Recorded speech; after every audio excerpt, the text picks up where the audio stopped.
আসসালামু আলাইকুম ভিউয়ার্স, আশা করি আপনারা ভালো আছেন এবং সুস্থ আছেন। আমি জমির চৌধুরী বলছিলাম। আজকের ভিডিওটা খুবই ইন্টারেস্টিং। এই ভিডিওটিতে আপনারা দেখবেন, আমি যদিও একজনের রেফারেন্স দিয়েছি,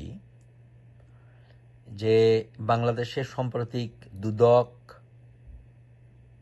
একটা নতুন দুদকের একটা কমিশন গঠিত হয়েছে এবং নতুন নেতৃত্ব সংগঠিত হয়েছে। সেটা এই দুদকের আগে তদন্তের সূত্র ধরে দুদক এই তদন্তের একটা পর্যায়ে কিছু লিস্ট প্রকাশ করেছে। খুব ইন্টারেস্টিংলি সেই লিস্টে কিন্তু শেখ হাসিনা, শেখ রেহানা, জয় এবং জয়ের বোন থেকে শুরু করে ওদের পরিবারের কারো কিন্তু কোনো নাম নেই। যাদের নাম আছে আপনারা দেখেন, আমি আপনাদেরকে নিয়ে যাচ্ছি। আমাদের এই এক শুভানুদ্দায়ী, উনি নিয়ে ব্লগার কথা বলেন, ওনার কাছ থেকে আমরা শুনি। দিয়েছেন এবং ২৭টি চিঠির জবাব এসেছে। তারা একটা হিট লিস্ট করেছেন যারা এই ৯,৫২,০০০ কোটি টাকা পাচার করেছে। কিন্তু রাজনীতিতে সবাই যেভাবে বলছিলেন শেখ হাসিনা লুটপাট করেছেন, তার পরিবার লুটপাট করেছে, কিন্তু আশ্চর্যের বিষয় হচ্ছে, সত্য বিষয় হচ্ছে, ওদের কেউ নেই এই লিস্টে। শেখ হাসিনার নাম নেই, তার পরিবারের কোনো নাম নেই। তাহলে বোঝা যাচ্ছে যে এগুলো হচ্ছে প্রপাগান্ডা। শেখ হাসিনা দুর্নীতি করেননি, তার পরিবার, তার মেয়ে, তার ছেলে, তার বোন সম্পৃক্ত নন। তাহলে কারা সম্পৃক্ত? লিস্টে, হিট লিস্টে নাম আসছে সাইফুজ্জামান চৌধুরী, যিনি ভূমিমন্ত্রী ছিলেন, এবং তার স্ত্রী আখতারুজ্জামান এবং চৌধুরীর আমরা এর ছেলে। আগে দেখেছি তার লন্ডনে কয়েকশো বাড়ি, দুবাইতে, নিউ ইয়র্কে, বিভিন্ন জায়গায় তার অসংখ্য প্রপার্টি। তারপর বেক্সিমকো, সালমান রহমান, তার সাথে অন্য যারা মালিক আছেন তারাও এই হিট লিস্টে আছেন। আরো আছেন সামিট গ্রুপের আজিজ খান এবং তার পরিবারের লোকেরা। তারপর জ্যামকন গ্রুপের প্রয়াত কাজী শাহেদ আহমদের সন্তানেরা। তারপরে নাবিল গ্রুপের জাহান এবং আমিনুল ইসলাম এবং তার পরিবার।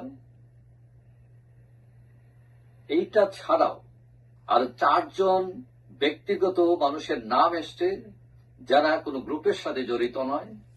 তারা হচ্ছেন পুলিশ প্রধান ছিলেন আগে বেনজির আহমেদ, এনবিআর এর মতিউর রহমান, বিপিআইইউ এর প্রধান মাসুদ বিশ্বাস, পদ্মা ব্যাংকের চৌধুরী নাবিল শরাফত এবং তার পরিবার। এটা ছাড়াও তারা আরো ২ জন লোককে পরবর্তীতে সংযুক্ত করেছেন। একটা হচ্ছে বাংলাদেশ ব্যাংকের প্রাক্তন গভর্নর আব্দুর রউফ এবং সিকিউরিটি এক্সচেঞ্জের শিবলি রোবায়েত।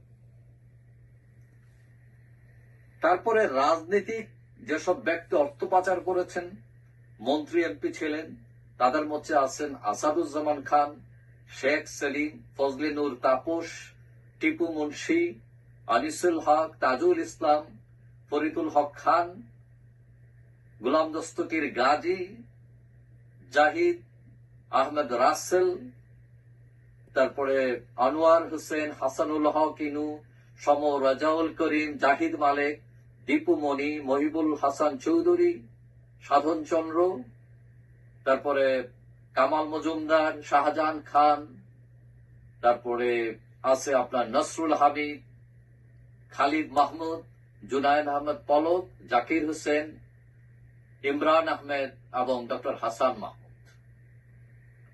এখন এই যে এত অপরাধী হাজার হাজার লক্ষ কোটি টাকা নিয়ে গেল, তাদের ব্যাপারে সাহায্য চেয়েছে এবং অনেকগুলো আন্তর্জাতিক সংস্থা এবং বিভিন্ন দেশের রাষ্ট্রদূতের সাথে সরকারের আলোচনা হয়েছে। তারা প্রতিশ্রুতি দিয়েছেন যে টাকা ফেরত আনার জন্য তারা সহযোগিতা করবেন। তো এখন শেখ হাসিনা তার মেয়ে পুতুল, তার ছেলে জয়, তার বোন রেহানা, এরা সব টাকা পয়সা নিয়ে গেছে এবং এটা নিয়ে যে বিভিন্ন প্রপাগান্ডা চালানো হয়েছে এটা আজকে মিথ্যা প্রমাণিত হলো।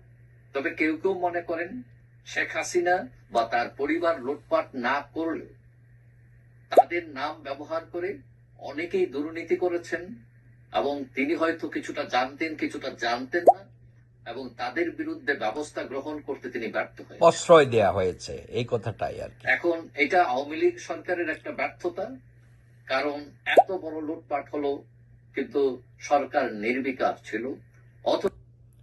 এটা শেখ হাসিনা নিজেও বলেছেন, ওনার যে পানির বোতল বহন করত সেই 400 কোটির মালিক হেলিকপ্টারে চলে, এখন তো শুনলাম অস্ট্রেলিয়ায় বাড়ি, বিভিন্ন জায়গায় বাড়ি। উনি চাইলে এটা কন্ট্রোল করতে পারতেন। এনিওয়ে, ধন্যবাদ আপনাদের সবাইকে।